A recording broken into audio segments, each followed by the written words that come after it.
Forgiveness is not the same as trust, my friend, and I've said this a couple times before, but it's okay to have boundaries. It's okay to forgive people, but to still choose to keep your heart guarded, my friend. That's perfectly okay. You know, Jesus says to forgive 70 times, 7 times, 77 times, right, in other translations, but this doesn't mean that you just give your trust blindly.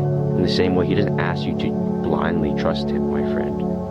You know, he does say that, blessed are those who believe and have not seen. But that doesn't mean that faith is built on a blind trust. What it does mean is surrendering yourself and giving your all to accept the things that you cannot change, right? But still to have the courage to do the things that you can.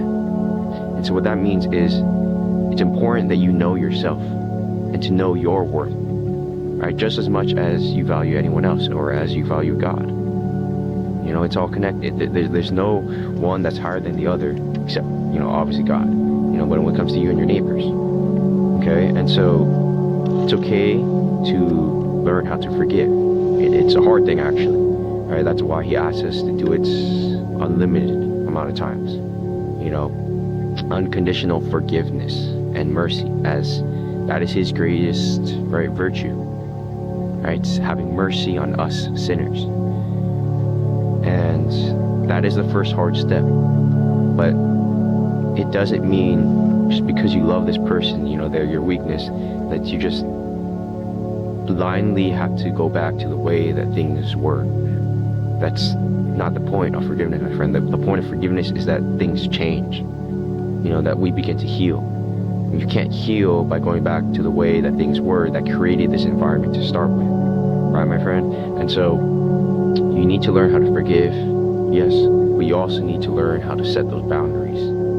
Don't just blindly say that you're going to give up your life and give everything to this person, just because you love them. That's not always what love is about, though. Sometimes love looks like discipline, my friend. Sometimes love looks like patience and silence.